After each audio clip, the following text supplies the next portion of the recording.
New York State Fair in Syracuse there. More than once. She's won or maybe came in second or something like that at the state fair for different things. One picture, it was a picture of a flower, and I think there might have been a bug on the flower. I'm not sure even, but I don't pay too much attention to it. I'm into radio, and then when the weather breaks, I've got old vehicle, old truck, and I got a Model A truck, and I drive that around and take it to shows and like that. And then I got old Willies. Willies are Jeep trucks from the 50s and early 60s. And I got three of them. Two of them I drive, one of them I'm working on. So yeah, plenty to do. And okay on the weather. Our weather here today was brutal. It never got out of the 20s. It was 26 to 28 most of the day.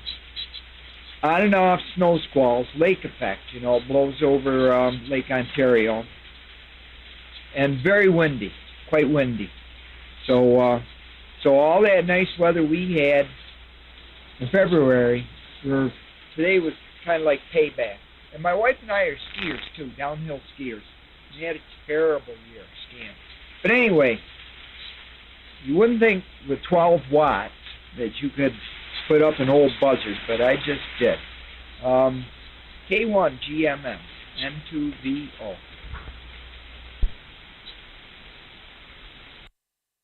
Yeah, sounds good. Sounds good. Now, did you, how long did it take you to put that thing together? Is it something you've been working on? And I did copy everything. There's a little shifting going on, but it's not a problem.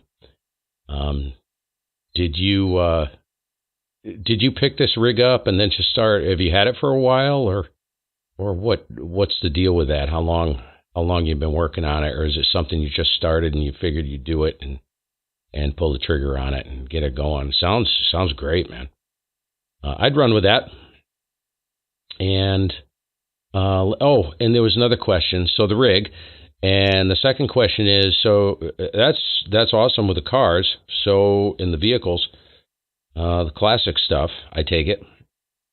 Do you ever come over to and do the Lincoln the Hildene car show? I guess that's a pretty big car show. I haven't been down there in years.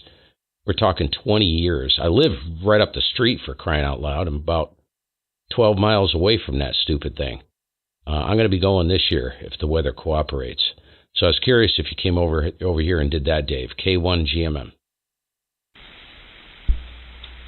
No, I don't take my cars more than maybe about 30 miles or so.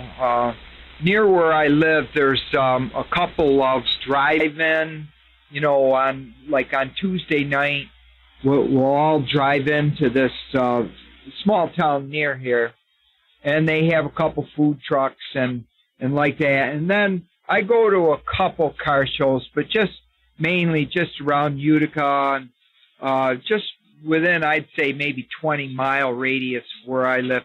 To be honest with you, I don't trust them, these old cars. I'm afraid I'm going to get out. Like my Model A, I carry a big mess of tools and everything. They've never let me down. None of them ever have. But I don't know. I'm just a little leery of that. So, no, I haven't been that far. And as far as this rig goes, I built this from scratch. As a matter of fact, I even bent the tin for the chassis. I got a brake, and I can bend metal, and so I made the chassis. I punched all the holes, mounted the sockets, built the power supply up, and then I got sort of a snag on the transmitter for a while, and then finally I figured that I was only getting about 3 or 4 watts out of it. And then finally I figured I had trouble in my tank. I had to do some switching around in the output of it. And then after I cleared that hurdle, then it came together pretty quickly.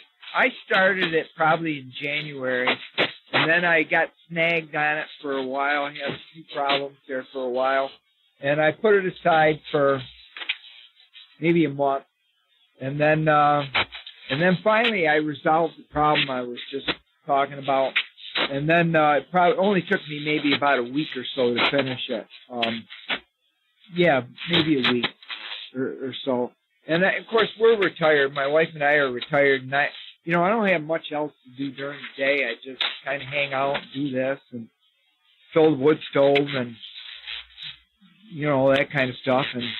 And so take naps and when I need it, like that. So anyway, K1 GMM N2VO.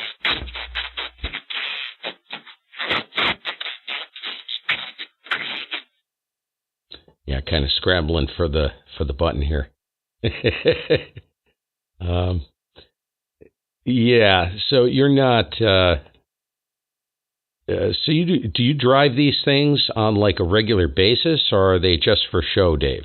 You do just shows with them? Is that the whole purpose, or the reason why I ask is I know a guy that's got, I think he's got an old Corvette, and I mean he drives the friggin' living daylights out of that thing in the summer. It doesn't drive it in the winter, of course.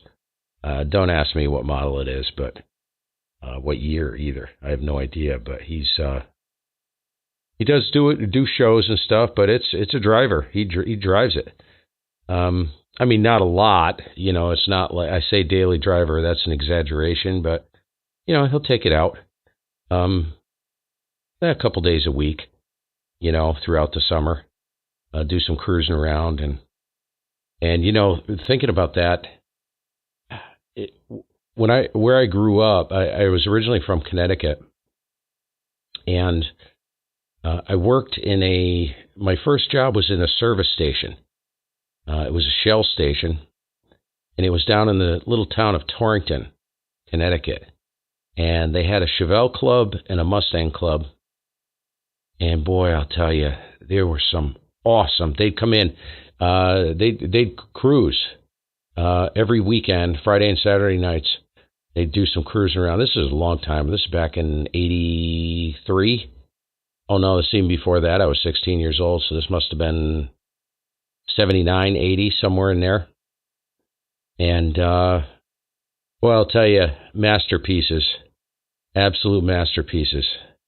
They'd come in and gas up, and as a kid, 16 years old, I was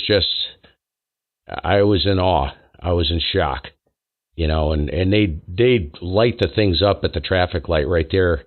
This is like, 10, 11 o'clock at night, and they just smoke it up. Wicked. Tear it up. And I, literally do donuts, front end stationary with just nothing but a cloud of melting rubber. It was the best years of my life. N2VO K1 GMM. Well, my cars are, my Model A is nice, but it's not pristine, and it's a driver.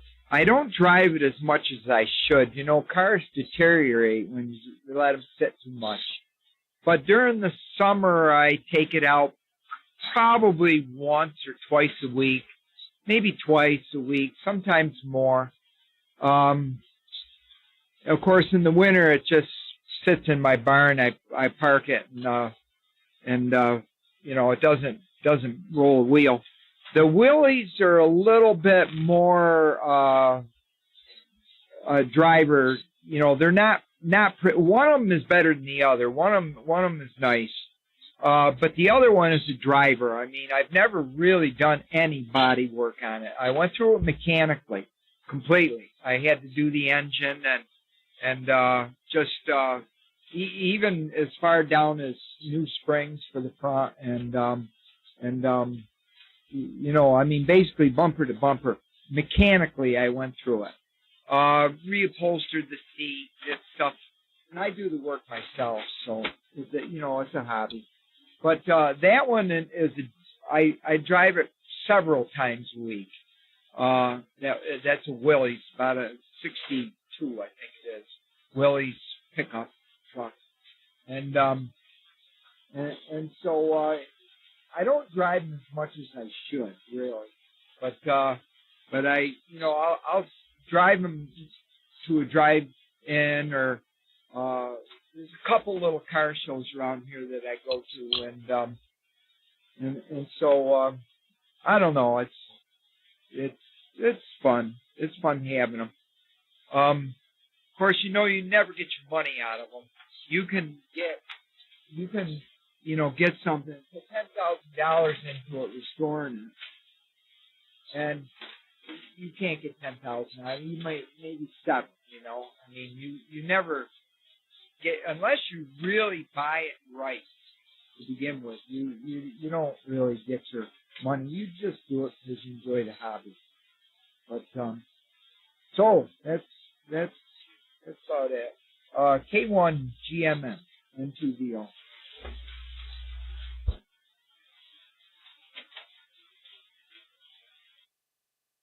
Leave a break if anybody wanted to jump in. I know there's somebody just below us. I can see him down there. Yeah. Now, roughly where you mentioned where you are, but I don't really understand. I think you're in central New York State. Is that what you said? And are you out by like south of Tug Hill? Or are you out in that area? I think that's roughly central New York State, right? But I don't know if you're further south than that, Dave. Go ahead. Well, yeah, we're further south and a little bit more east. Utica, New York is right in the center, pretty much the geographic center of New York State. We're directly south of Utica, New York. You can find Utica on a map. We're in a small town called, or I'm in my wife and I are in a small town called Waterville, New York. Now, Waterville, New York is very close to Route 20, within a mile of Route 20. Route 20 is the main, well, outside of 90, the thruway. Route 20 is the main east-west thoroughfare in New York. We're between 90 and just a little bit north of Route 20, and pretty much directly south of Utica, New York. So actually, we're pretty much in the geographic center of New York State. Tug Hill is more north of us, near Watertown, New York. My village is Waterville, New York, but it's eastward of the Lake Ontario. Hey, I gotta go. I just looking out my window, and a friend of mine pulled in, and he borrowed my truck, and he's bringing it back. So I gotta run, but I'll probably be back in about 5-10 minutes when he leaves. So K1 GMM. This is N2VO. I'm sorry about that. That's no problem, Dave. Yeah, nice to meet you. I'm going to run upstairs, say hello to the wife, and I heard her come home just as we were getting on the air here. So 7-3, I won't hold it, and good to meet you. We'll catch you again soon, hopefully, and hopefully we get some nice weather coming quick. Maybe May, you can bust out those things and your toys and start riding around. We'll see you soon, Dave. All the best there. K1 GMM.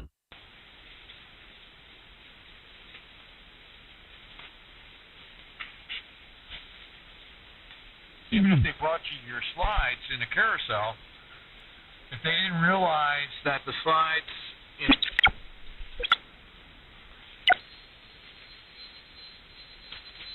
I think the last time, I think there were St. Louis had a team up there for a while. I haven't been up there in years, but that's another nice little park. Yeah, I should have known, the Bridgeport Bluefish. Okay. We went there a couple of times, and wait a minute, it's permanently closed. Wow. I wonder if they disbanded or if they moved. Huh. Interesting. And of course, we had the Pawtucket, the Paw Sox, but now they're the Woo Sox. And they actually carry the Woo Sox games on our local WBLQ during the summer. Oh, that's nice. That's nice. Well, we'll see what happens in a few months. We'll see where everybody is. N2LJO. And if you're familiar with the Red Sox office, they have a young guy, Will Fleming. I enjoy listening to him because he sounds exactly like Paul, WA3BJB. I think if they swapped places, like Will Fleming was on 40 meters or 75